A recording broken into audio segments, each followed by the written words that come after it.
Okay. I think I am live and in living color. What's up, chat? What is up? What's up? Can you hear me loud and clear? How's everything going today on this beautiful Sunday?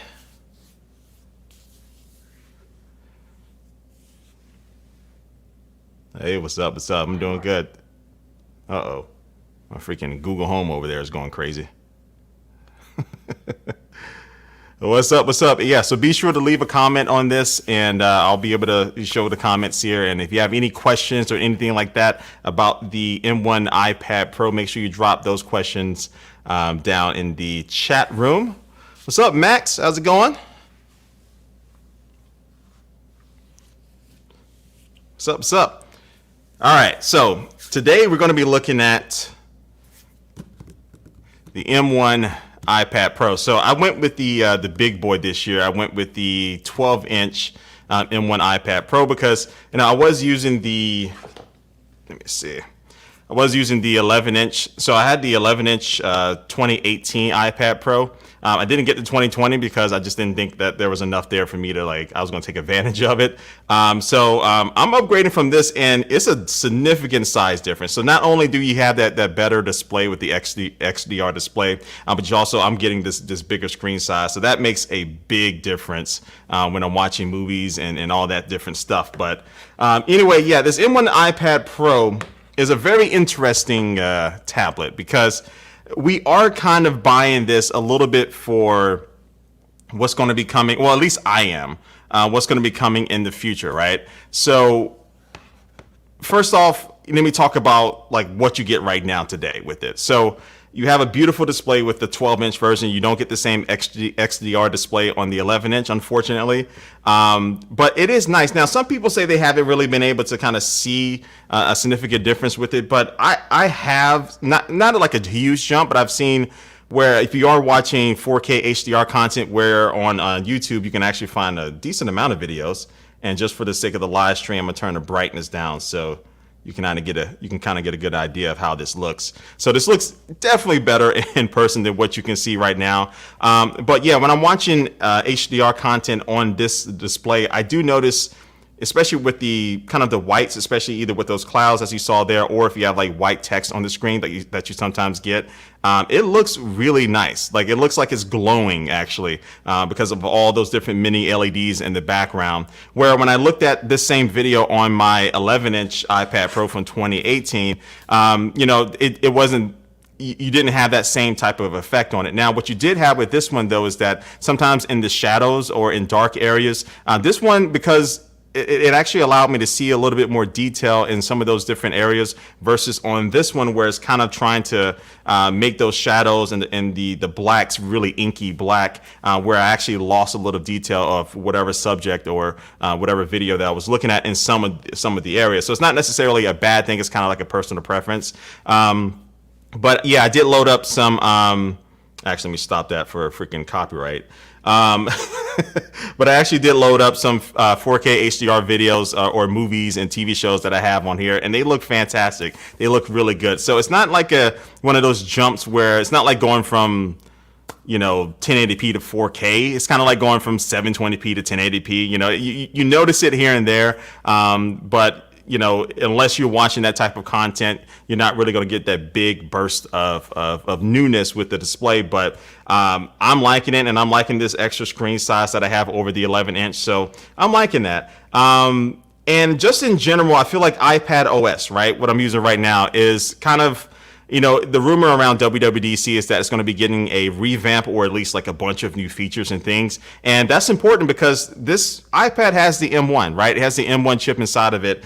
And, one thing I would say is that right now, even though there are great apps like LumaFusion and other apps that allow you to do some powerful stuff, it does feel like we're kind of handcuffed a little bit, right? It's not really being able to take advantage of the full capabilities of the M1. And because we know that you have the M1 in the MacBook Airs, you even have it in the desktops with the new iMac, which I actually have one, and I'm thinking about doing that unboxing. I may do it live, or I may just record that video.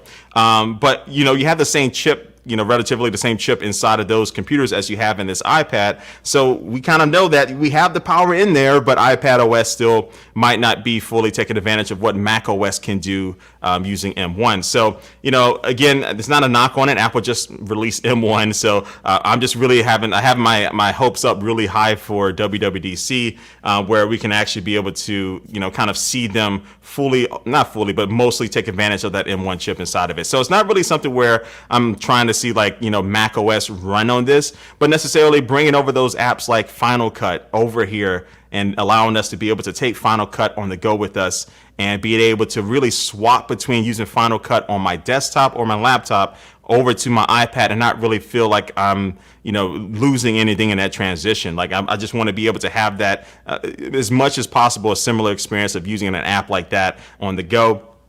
And to be honest with you, I actually just loaded up LumaFusion for the first time. I downloaded it like a few minutes before, not a few minutes, but like 30 minutes before I started this live stream. I know Jonathan Morrison, he uses it a lot, and just for me playing around with it just for a little bit, it is a very slick application. It runs really well. 4K video that I've been throwing at it. I don't have, I'm not shooting anything higher than that, but everything runs pretty smoothly. And this video right here is actually from the Sony camera camp that I went to like 2 years ago or something like that. And I took this video with the iPhone 11 Pro at the time.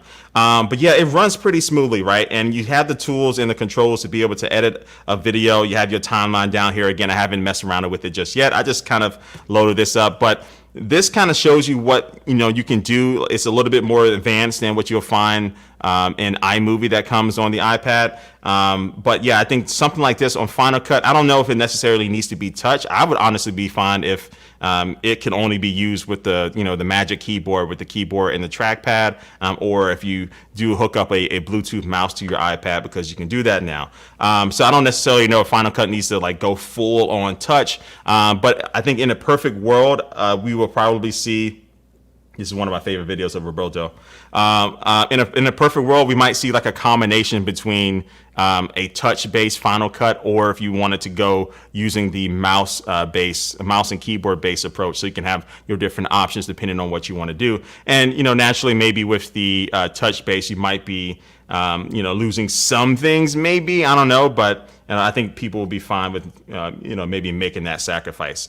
So it's a lot of high hopes for it. So right now, just going over coming from my 11-inch 2018 iPad Pro to this one, it's not like a world-changing difference right now, but we're kind of just waiting for this sleeping beast to kind of wake up. And actually, let me put something down here, because I did a test of this yesterday, and see the camera bump right here.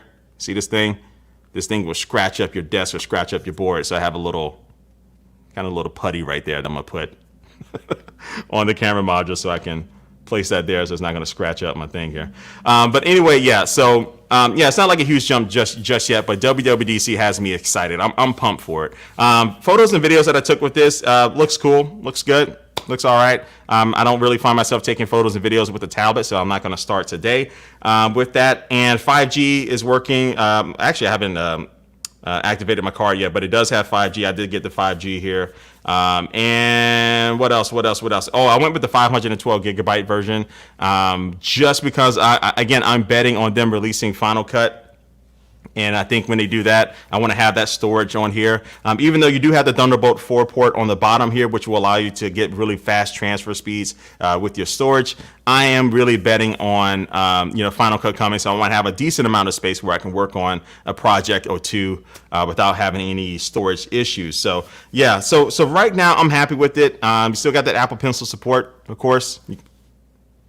Butterfingers. So you still have the Apple Pencil support here that you can use with it. A lot of the same. So I actually need to go pick up my Magic Keyboard that I have for it, but I do have the Logitech keyboard combination, and I actually haven't unboxed that yet. I don't know where it is. I might go get it and unbox it here on the stream. Let me know if you want to see that. But yeah, I think I don't know which one I'm gonna go with for my primary one, whether I'm gonna use the Apple Magic Keyboard or I'm gonna use the Logitech version. So I'm gonna test those out, and I might do a versus videos on those two.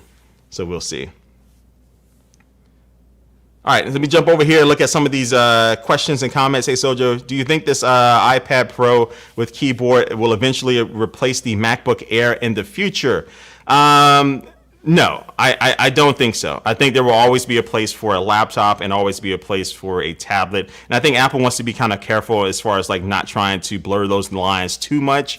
But what I will say for me though, like for me, if this gets Final Cut Pro, I don't ever see myself bringing my MacBook Air. Like I got the M1 MacBook Air, and if this gets Final Cut Pro, I don't ever see myself bringing that again, because this will do everything. Because I mostly use the iPad for media consumption, and so watching movies and stuff like that when I'm on a plane or chilling at home watching YouTube TV and stuff, I don't really use it that much for content creation right now, outside of like editing some photos in Lightroom here and there. But once this gets Final Cut, yeah, I have no need for a laptop, really, to be honest with you.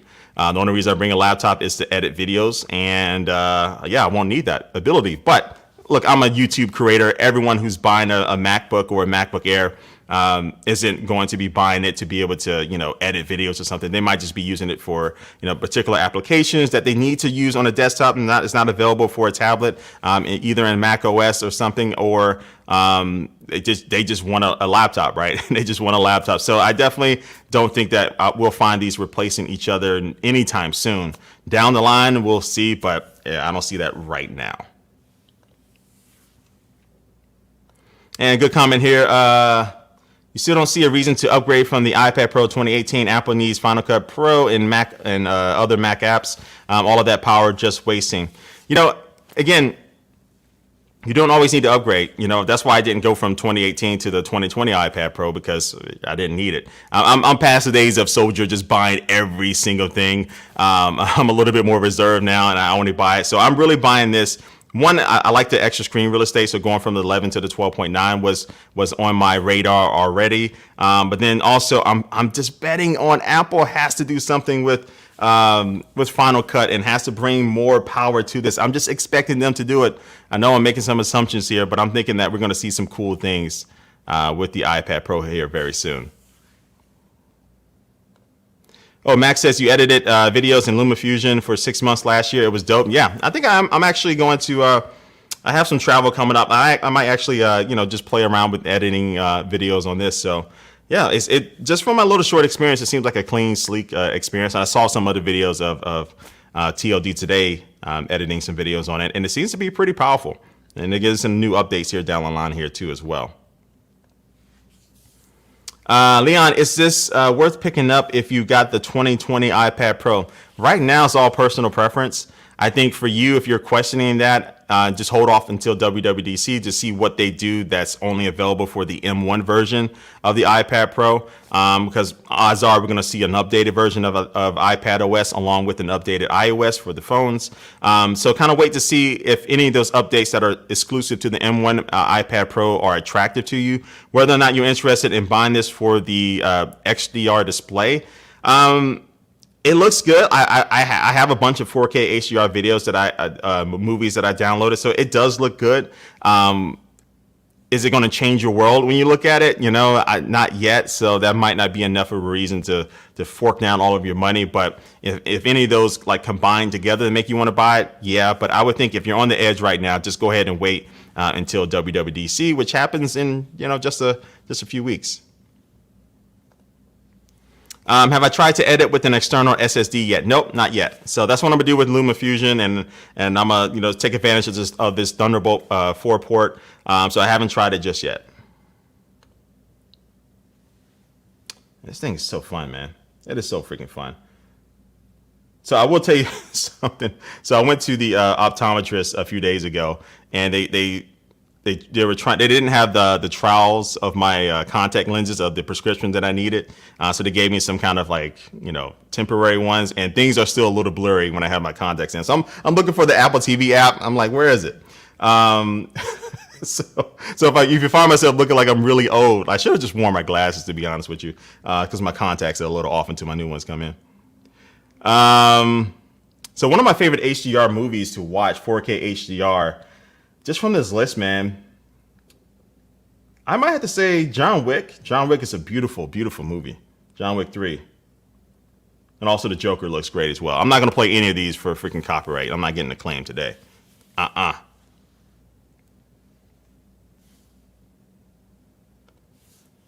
Am I a real soldier? It's funny. People still ask me.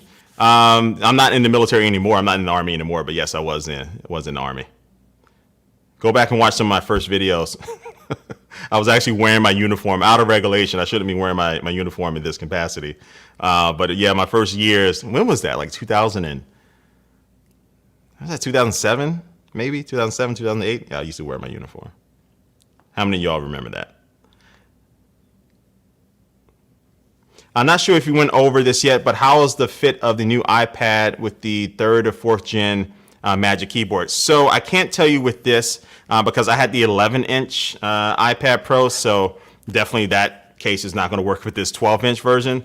But I need to go pick up my Magic Keyboard, but I'm getting the new version, so I need to go pick that one up. But I have watched some videos of people using it. I think actually Saf, I watched a video with Super Saf, and like this, so this new iPad will work with the last generation of the Magic Keyboard, but it's not like a perfect fit. It's not like a super perfect fit, but it will work. So it's one of those, like, if you're thinking about getting it, just hold off getting the Magic Keyboard. You can always buy that afterwards and try it with the one that you have now.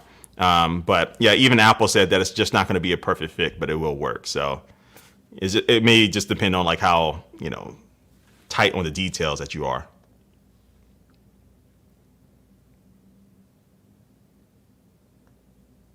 In 2008, oh, is that when I used to wear my uniform?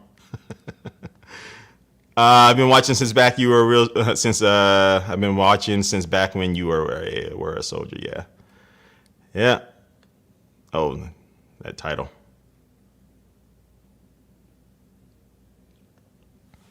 It was 2007. Watching my videos on the iPhone 2G, the original iPhone. Yeah, and then the 3G, and the 3GS. Those were some good times. Do I think the starting storage capacity, 128 gigabytes, is enough for use in college film editing and graphic design? I mean, that's a lot. So as far as like what you like, those things that you listed off, film editing and graphic design. It depends on how big your files are, to be honest with you. It depends on like what format are you filming your videos in and those things. So, and you do have the Thunderbolt 4 port, so you can use external storage as well. So you need to take that into consideration. So for you, when it comes to storage, I'll actually say just think about how long you plan on keeping it. And how long do you think you plan on keeping this iPad until you upgrade?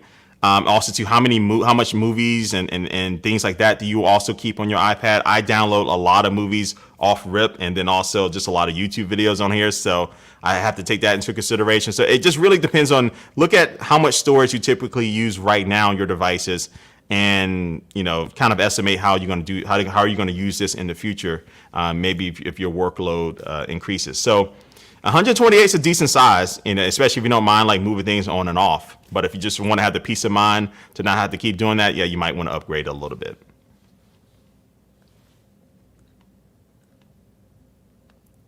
Do I have Paramount Plus? Yes, I do. I got all those. What do you guys think about all the streaming app services? Yeah, everything is an app now. And I actually need to add up like what am I paying for YouTube TV and Netflix, Paramount, what else? Peacock.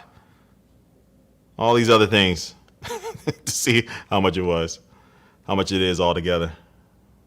Oh, I appreciate that. King of the Hills, I appreciate you, man.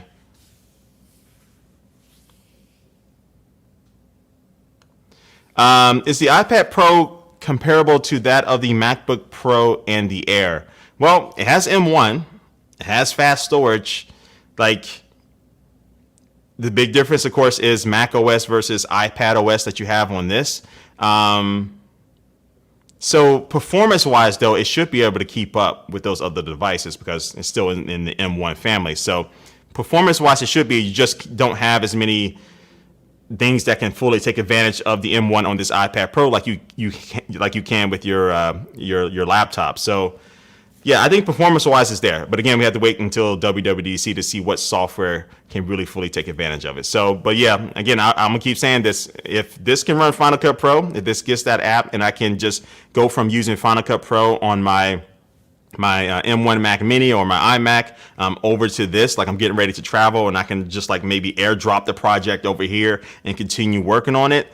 I'm not using my MacBook Air ever again. I don't think I would, to be honest with you. But that's me though.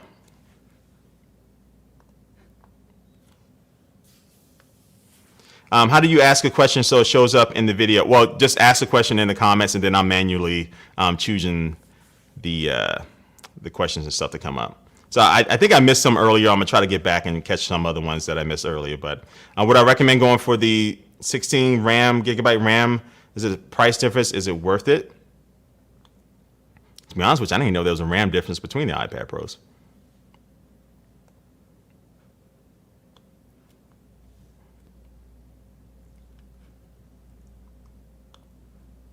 Trying to double check. So there are different RAM sizes for it.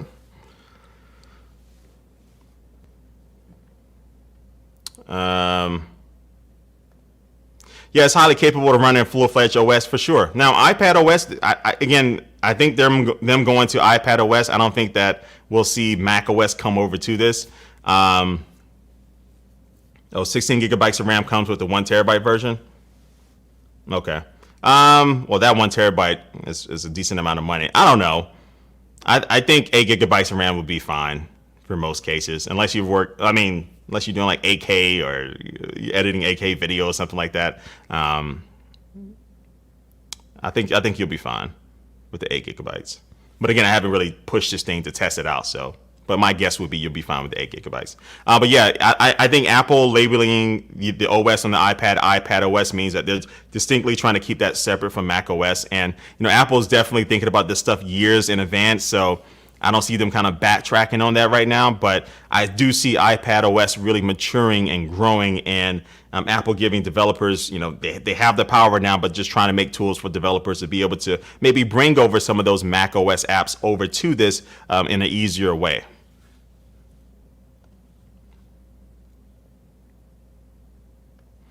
Much difference between the mini LED or LCD?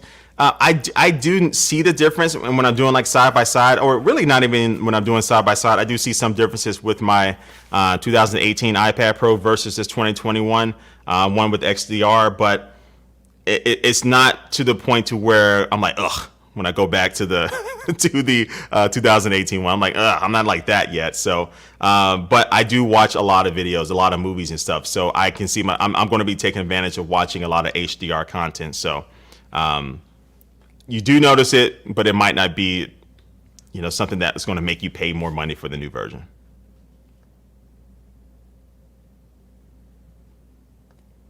Yeah, I saw people talking about this. So Apple should copy Samsung DeX, which is used on Android tablets and looks and works like Windows. Yeah, Samsung DeX is awesome. So if you have one of the latest Samsung phones, or you can basically just plug it in, or actually you can do it wirelessly now as well, and it'll basically have the phone running a desktop or laptop operating system, which Samsung DeX is, and it looks like just a regular operating system like Windows, and it works really well. You can stream it to a TV, you can put it onto a computer monitor. It works really, really well.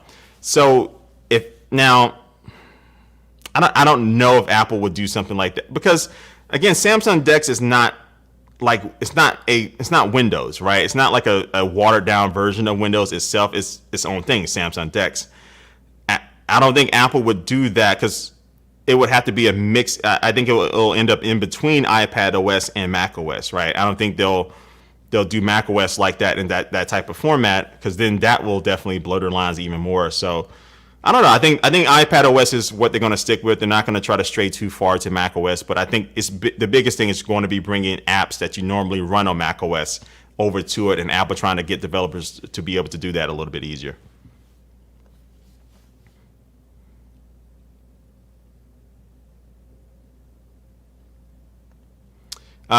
Is the border slightly darker than the rest of the display on the 12.9 inch? I noticed that on mine and several videos, kind of annoying. Is the border slightly darker than the rest of the display? Well, let me turn it off. Yeah, it is. I don't know if you can see. No, can you see that? You're just talking about the border right here. Yeah, it's a little bit darker. Use Face ID real quick. All right, there we go. All right. Let me try to scroll back up here to see some of the questions that I missed. You don't think that Final Cut would ever come to the iPad and iPhone? Less people will buy the MacBook Air. Well, here's the thing.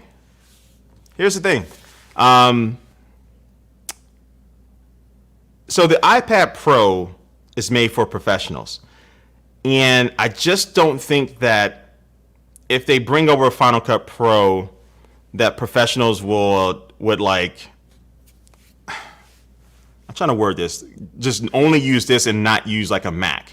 Yeah, could I see more professionals not using a MacBook Air? Yeah, that could happen. But again, if this is really aimed at professionals, that's a smaller chunk than the general consumer market that the iPad Airs and stuff are going for, and that's where they're probably making most of their money when it comes to tablets.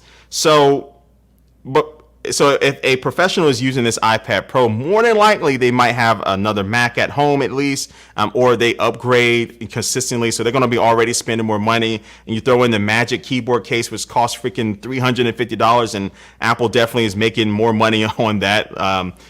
For what that is as far as materials, it probably doesn't cost Apple that much.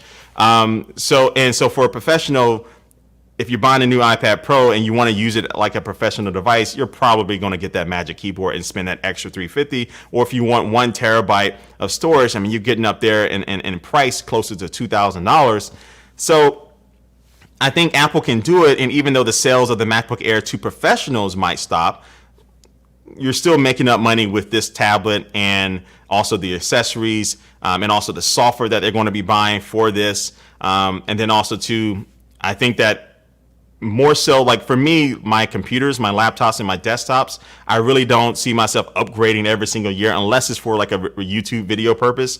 But like after this iMac Pro comes out, when they hopefully announce it soon this year, I don't ever see myself buying a computer for like the next 2-3 years, to be honest with you. Unless something really unique, maybe the new Mac Pro with M1, I might just get it just to do it for a video. But right now, the M1 Mac Mini is enough power for me. So buying a computer every year, I think it's harder to get someone to do that versus it is to get someone to buy a smartphone every year or to even buy an iPad every year, because this iPad is still in the mobile type of realm where I can see myself upgrading the iPad next year if they give me enough reason to, right? If they give me enough reason to it, as a professional, I can see myself upgrading to the next one more so than I can with the laptop. So short answer, yeah, you might see a cut in sales with laptops if you give Final Cut and other desktop apps to the iPad. But I think, again, if you're aiming at professionals or prosumers or whatever you want to call them, they're going to be spending money in other ways. So it's not really going to hurt their bottom line too much.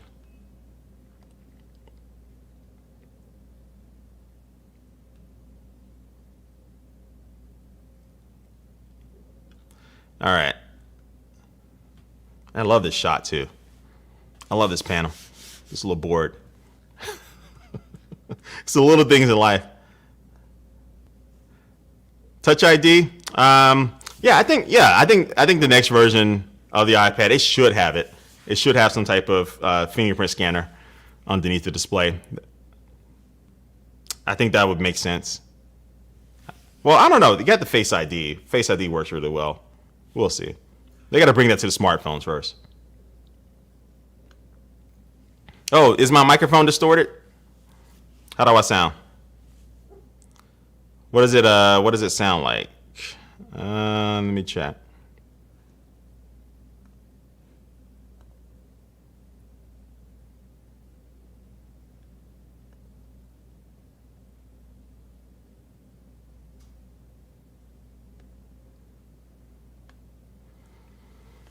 All right. Hopefully it doesn't sound too bad. I don't know. I'm good? All right. We'll keep it for this. And the OG, the legend, the one and only Soldier Knows Best. I appreciate that. I'm an old man. These YouTube streets. I'm still hanging in there. Is there a special reason why Apple limited the max brightness of the mini LED display to 600 nits for non-HDR content?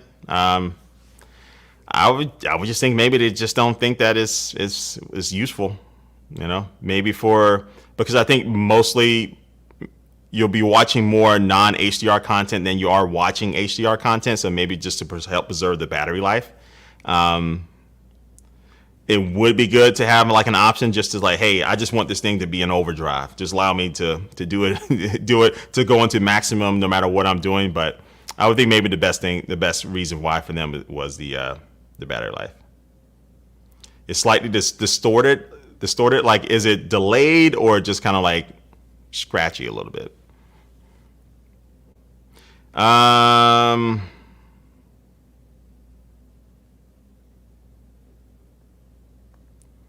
Any idea when the new AirPods Pros will come out? No, I think it seems like the rumors are pointing to the regular AirPods getting an update first. Maybe they do both. I don't know, but I think we'll see at least the regular AirPods get updated. Maybe at WWDC. John Prosser, the Apple leaker god, he kind of teased us that we might be seeing some hardware at WWDC, which is typically mostly software related. So we could see some new AirPods then. Who knows? But yeah, so my best bet is to wait until June. If not, if they were to release some new AirPods, they'll probably wait until the fall holiday season.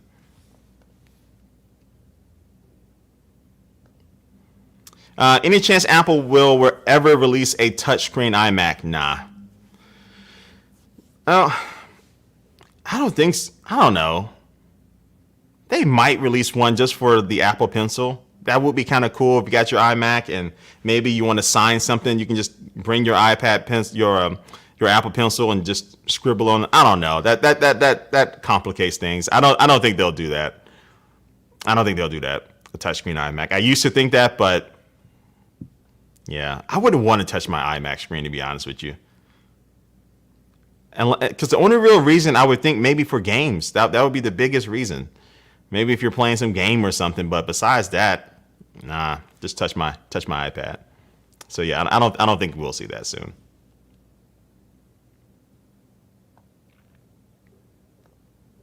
She's dying for the touchscreen iMac.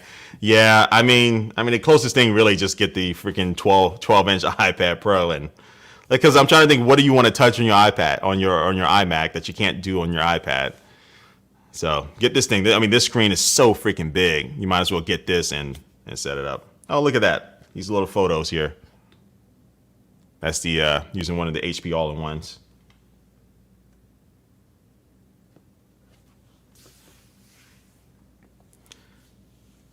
Did I say John Processor instead of John Prosser? did I actually call him John Processor? That is a cool name for him, though. John Processor. Processor would be a really cool last name. Hey, I'm Mark Processor. You know what? My next dog, I'm going to call Processor.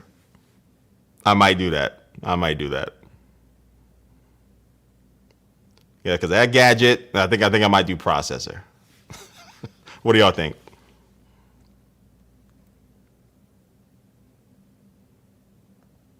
There are rumors about an iPod Touch. I saw those rumors. It just doesn't, I mean, I don't know. Like, I don't think we have information to how many iPod Touches that they are selling because, yeah, I did buy the one they released. I think it was like 2 years ago. I don't know. That's kind of it, but is it really that many people? And I'm thinking maybe just around the world, maybe people, they don't need a phone, but maybe they want something in their pocket to use. But every phone that you can buy now, you can get a $2 phone that can allow you to put your music on it. I don't know. That'll be very interesting to see them do another iPod Touch. That'll be one of those categories of products that discontinue the HomePod, but they're keeping the iPod Touch. I don't know. But if Apple does it, it means that they're selling them. It means that they're selling them, and yeah, I don't know. I don't get it, but somebody's buying them. Okay, so my mic is peaking. All right, let me go into, is that the distortion that you're talking about? All right, let me see if I can change that. Okay, how about now? Does it sound a little bit better? I'm gonna turn the sensitivity down just a little bit. That should sound better. So sorry about that. You've been watching me for almost 9 years. I've been wondering, am I really a soldier? Yeah, I was in the Army.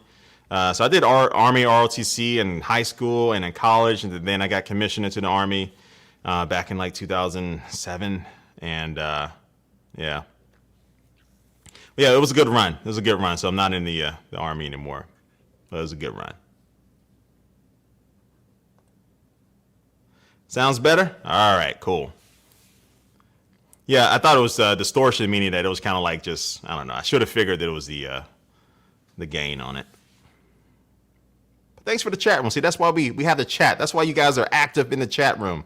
So I want to start doing more and more live streams, and definitely rewarding people who are really active in the chat room, which everyone today has been very active and communicating and let me know things. So yeah, so I want to start doing some things like that to kind of help you guys out for helping me. It's sad to think that Apple will ever fully be retiring the iPod name. Yeah, I had a good run. I don't know what else they could do with the iPod name. There's nothing else. It's all iPhone. iMac.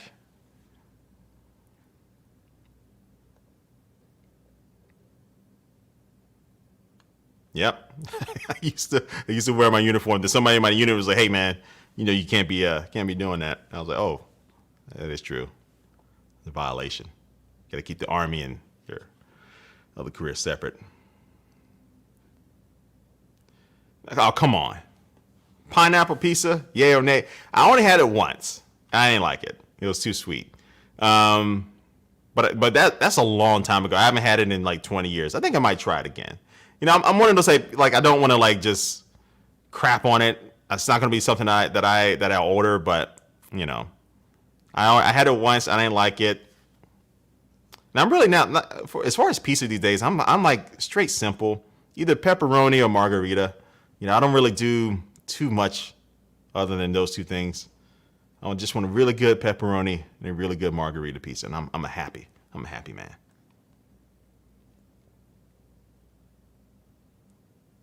Oh yeah, with the iPod they should only release shuffles. They got the Apple Watch, so the iPod Nanos and those things are really cool, or something that you can just clip on your shirt or something for if you like working out or something. But they want you to use the Apple Watch for that, which it makes sense. To be honest with you, I'm waiting for them to maybe eventually in a few years. I think we'll see AirPods Pros that have built-in storage, so you can just kind of start using either Siri to use your voice to be able to control them, or you don't have to connect them with anything else. But that would cut the sales of the Apple Watch, so they might not do that. Does anybody sell like wireless earbuds with like storage? And what I mean by I don't know. I don't think I've heard of those. Anybody sells wireless earbuds with storage in them that you can just use the touch controls and have the voice kind of let you know?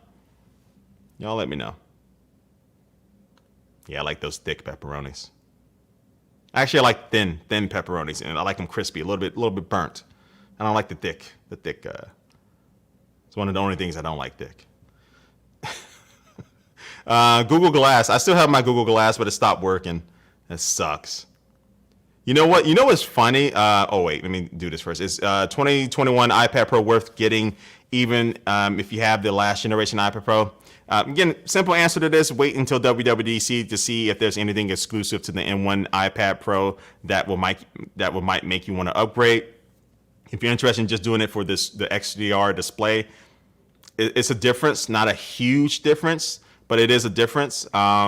But it's one of those, like, I would definitely recommend going into your local Apple store if you can, or maybe even your Best Buy or something, and just looking at the screens kind of side by side. I'm assuming they'll have them side by side and kind of seeing that. But best case scenario, wait for Apple and WWDC. But going back to this Google Glass, so this was about a few years ago when I kind of took a hiatus from YouTube. But right when I did that, Google Glass came out, and I did a video on that. But I actually did a test where I wore Google Glass for like 30 days or 45 days or something straight.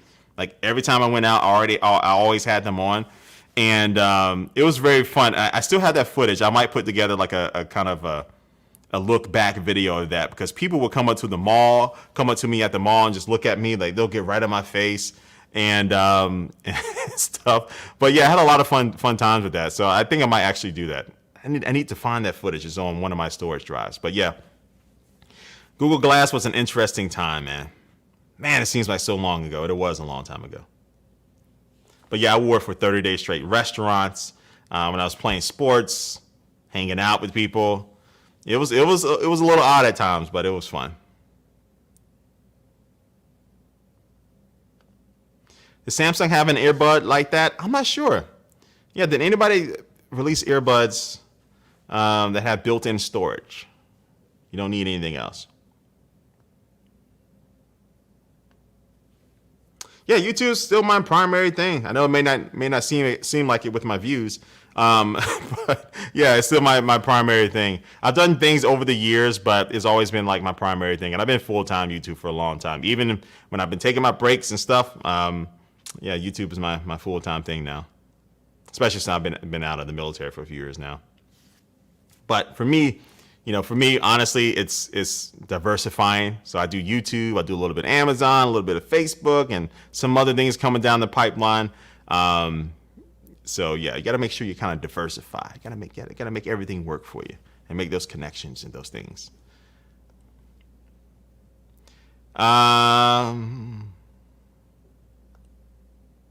When is WWDC 2021? Next month it is. And is there supposed to be an update released for iOS before? I don't know if there will be an update, like a security update or just like a minor, point something update for iOS. But yeah, WWDC, I forgot the exact date in June, but I think it's like the second week in June, maybe the first week in June. Somebody in the comments should know. And we'll definitely at WWDC, like they do every year, we'll see like a new beta for the iOS, and iPad OS and Mac OS be released to, if you do have a developer account, which anybody can get. So I don't know if we'll see. I doubt that we'll see like another. I don't know. We might see like another little incremental update for iOS before then. Yeah, you got to diversify them bonds. That is true. I see a lot of people, man, like. YouTube is great. YouTube will always be home, but I've even had people at YouTube say, look, man, you got to I think it happened like a couple of years ago. Like, look, you got to diversify. They recommend that for creators to, the person that I talked to, they were like, yeah, got to make sure you diversify. So spread out your content, but don't do it don't make yourself too thin, kind of pace yourself. But you want to do that. Like for me, I do want to get other channels on YouTube. I just want to have this channel. I have had other channels in the past, but make sure you kind of have different options. And you see, Marquez, you see Linus Tech Tips, you see other people doing that. So it's important to do that. I should do a live stream just talking about just YouTube, man. YouTube itself. Give you guys some suggestions and tips and tricks. Soldier and Chris Perillo have inspired MKBHD and other young tubers. Hats off, sir. Thank you. Yeah, it's cool to see it. For me, honestly, what inspired me really was like Tech TV. Tech TV was an actual TV station that came on that was dedicated to tech. So I watched that every afternoon. I think I was in middle school maybe, or even high school. I can't remember. I remember watching it. I think it might have been middle school. But yeah, Chris Perillo was on there. You had Hack 5, you had Kevin Rose, you had Dig Nation, you had Leo Laporte, Patrick Norton. Yeah, so many great people, man. And that inspired, if you ask John Rettinger, that inspired us. Like when I found Chris Perillo, and I saw what I was like, oh, I remember him. And I saw that he was also doing YouTube and doing live streams. He inspired the crap out of me. And then we had myself, John Rettinger, other people. And he had iJustine, who I think is just she's like the all-around YouTuber. She can do anything, but she's been doing tech and vlogging and stuff. But yeah, she was doing tech and stuff a long time ago. And and you got then we had the next generation that came out, and then that generation, they're inspiring the other generations. And you're supposed to leave things better than it was before you got there. And So that's one thing I've always lived by. That's why I always, if anybody asks for a collab, I'll do it.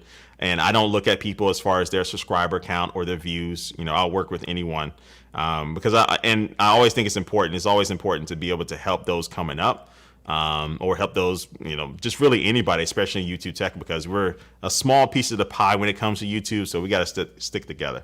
So yeah, biggest thing I say, just always help, man. Always help. But don't view people for their subscriber count or their views. Trust me, people do it. They do it to me. They do it to others. And you'll be surprised. You miss Apple Soldier? Oh, you're talking about dude, right? Apple Soldier. You're not talking about me, right? You're talking about the other YouTuber. What was he before? Were you like Imac or something?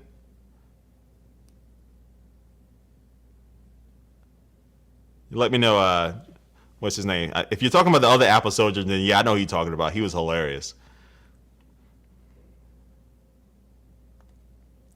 You get so much farther being a good person. Yeah, it really does. Like, don't get greedy.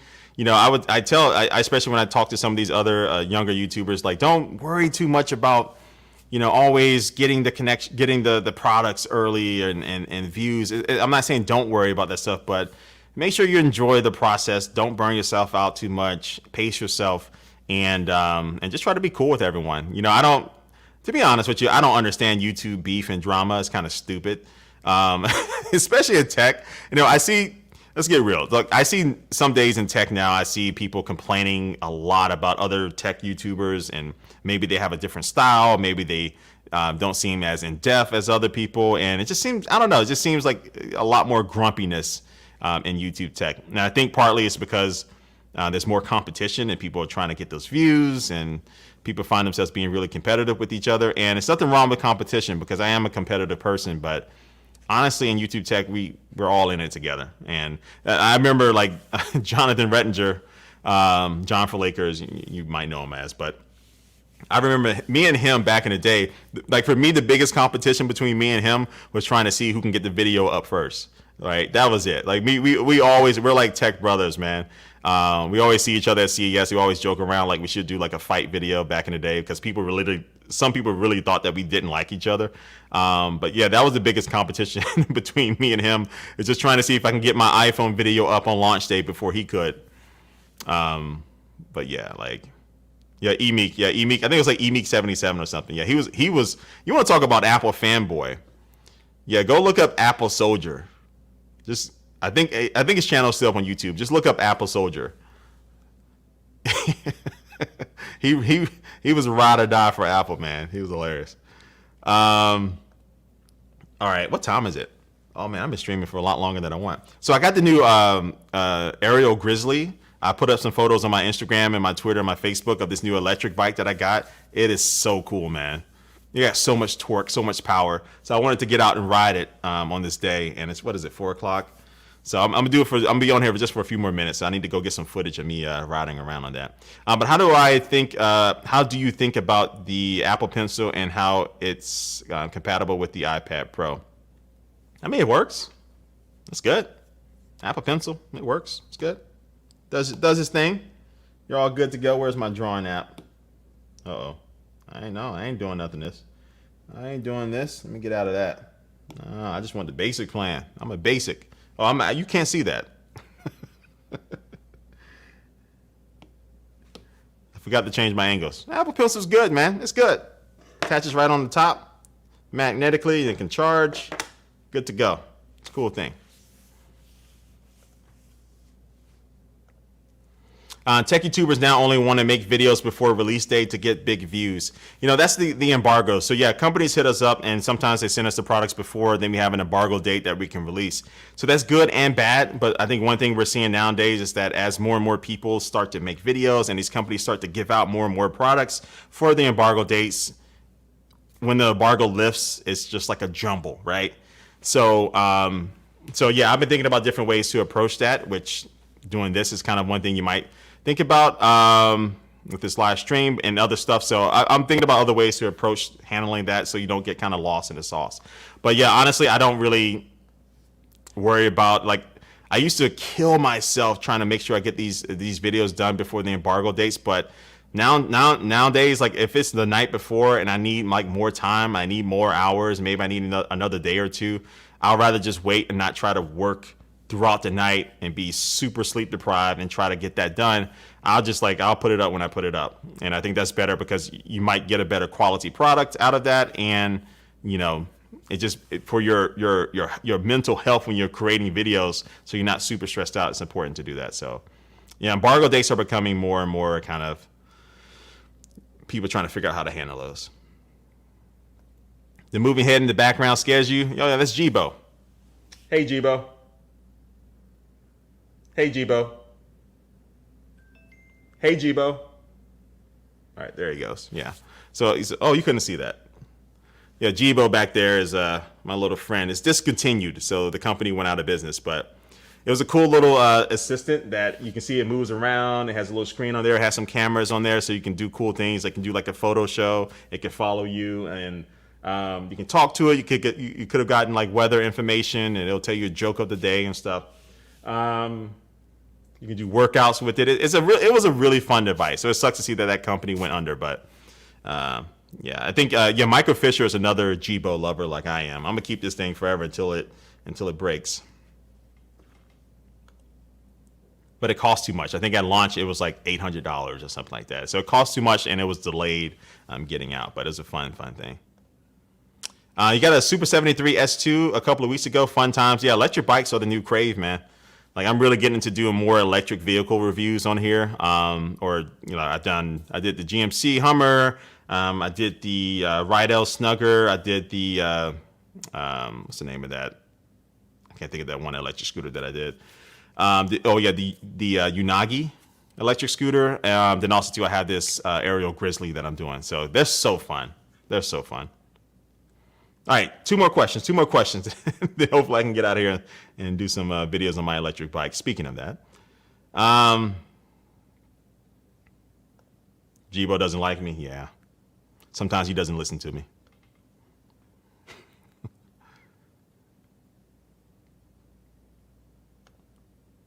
Yeah, I remember Chillafrilla. I remember.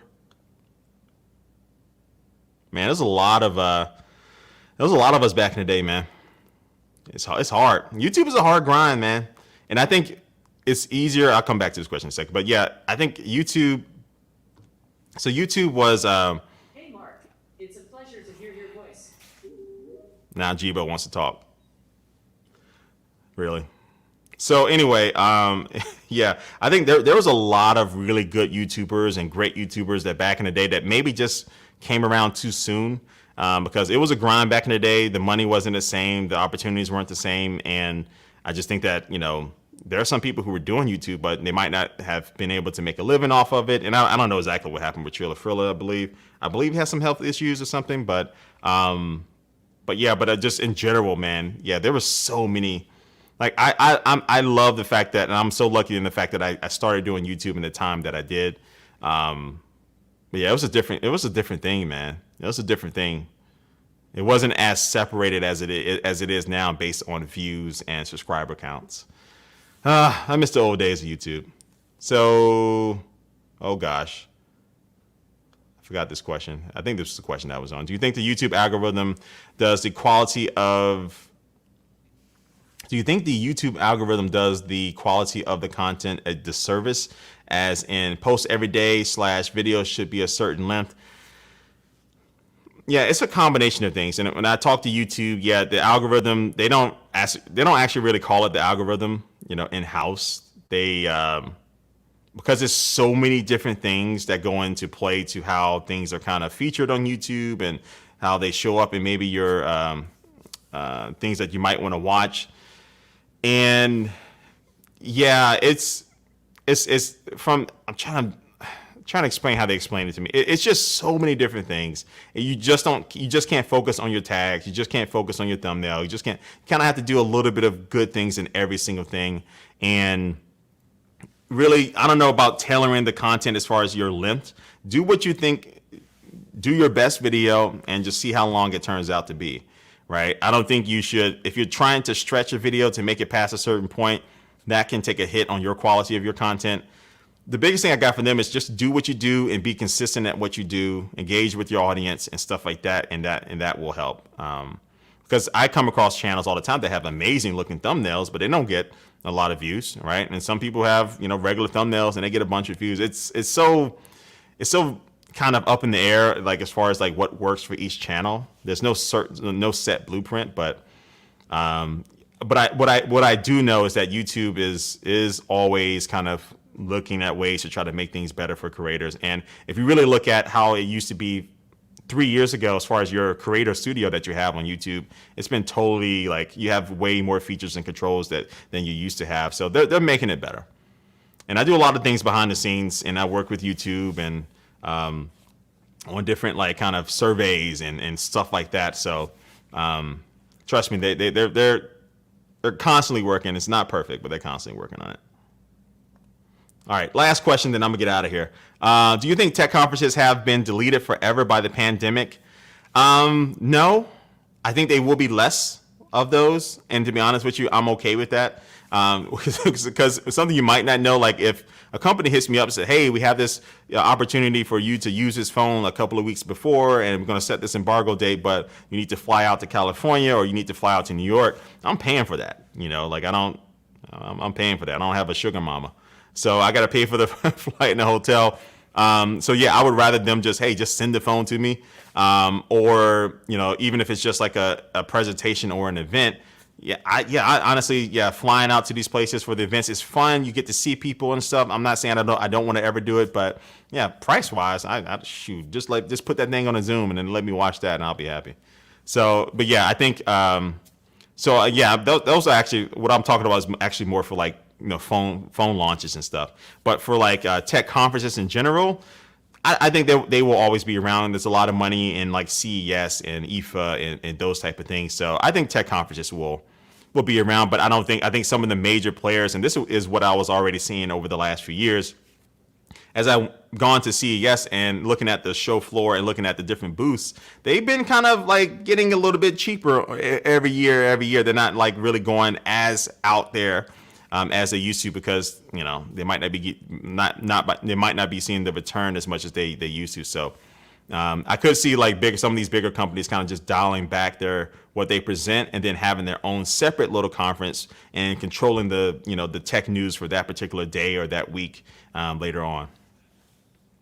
All right, so let me get out of here. I still have some sunlight. I need to go film some video of my electric bike. So anyway, I was only going to do this for like 30 minutes, but yeah, we're going on in about an hour or so here. But I really thank you guys for joining for this live stream about the iPad Pro M1, 12.9 inches. It's a good thing, but I will still say wait for WWDC. That's actually what I'm going to be waiting for my review. I'm holding off until WWDC, until I get the next version of iPad OS on this to really see what it comes out to be. Because right now I still think it's just waiting for it to be unleashed and to unleash that power of the M1, and I think that will be happening soon. So I can't wait until that happens. So right now, I'm about to head out. Stay tuned for more live streams coming. Enjoy the rest of your weekend. If you're still on your Sunday time, if you're somewhere else in the world and it's already Monday, enjoy the rest of your week. All right, guys, I will catch you later.